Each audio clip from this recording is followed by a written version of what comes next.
फिर आलोकित परमात्मा को प्रणाम। आज हम आपसे चर्चा करने वाले हैं योग के बारे में। सामान्यतः योग के बारे में लोगों के मन में अलग अलग धारणाएं होती हैं। कुछ लोग केवल योगासन कर लेने मात्र को ही योग समझ बैठते हैं, जबकि योग की इतनी सीमित परिभाषा नहीं है। योग के बारे में सबसे प्रामाणिक बातें योग सूत्र में लिखी हुई हैं, जो पातंजल कृत है।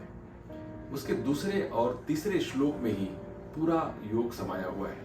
अगर कोई इन दूसरे और तीसरे श्लोक को ठीक से समझ ले तो उसे योग क्या है, योग का मर्म क्या है, ये समझ में आ जाएगा और योग से क्या प्राप्ति होती है यह भी समझ में आ जाएगा। दूसरा श्लोक कहता है, योगश्चित्त वृत्ति निरोधा, योग चित्त की समस्त वृत्तियों का रुक जाना मात्र है। अगर आपके चित्त की वृत्तियां रुक गई तो समझ लेना चाहिए कि आपके जीवन में योग फलित हो गया है। ये वृत्तियां आखिर है क्या? जैसे एक सागर है, उसमें लहरें उठती रहती है, ठीक वैसे ही हमारा चित्त एक सागर की तरह है, जहां पर विचारों की वृत्तियां उठती रहती है। तरह तरह की वृत्तियां हर व्यक्ति के चित्त पर हर समय उठती रहती है। इवन जब आप स्वप्न में हैं, सपना देख रहे हैं, तब भी वृत्तियां हैं, इसलिए स्वप्न को भी एक वृत्ति माना गया है।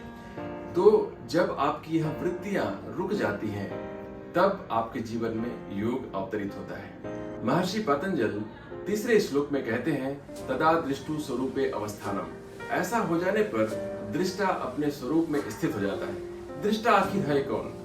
आपके भीतर जो चेतना है, जो कॉन्शसनेस है, वही दृष्टा है। जो कॉन्शसनेस जिसके जरिए आप इस जगत का अनुभव करते हैं, इस दृश्य का अनुभव करते हैं, इस दृश्य जगत का अनुभव करते हैं, वही चेतना आप है, आपका ट्रू सेल्फ है।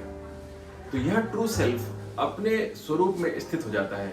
उसके पहले तक वह वृत्तियों के अनुरूप बदलता रहता है। जो वृत्ति होती है उसके अनुरूप स्वयं को मानता रहता है। यह इसलिए जरूरी है क्योंकि जब तक दृष्टा अपने स्वरूप में स्थित नहीं होता, अपने सुख को वो प्राप्त नहीं कर पाता है, बेचैन रहता है, अशांत रहता है, परेशान रहता है। तो जब भी कोई व्यक्ति इस पतंजल योग सूत्र की परिभाषा के अनुरूप योग को प्राप्त कर लेता है, तब वह सही मायनों में योगी हो जाता है। ऐसे व्यक्ति के जीवन में प्रेम और करुणा पूरे समस्त अस्तित्व के लिए एक साथ आ जाती है। उसे फिर अन्य सद्गुणों के लिए प्रयत्न नहीं करना पड़ता। उसके जीवन में सत्य और अहिंसा जैसे सद्गुण स्वतः चले आते हैं और ऐसे व्यक्ति का जीवन ही सचमुच सार्थक हो जाता है, सफल हो जाता है।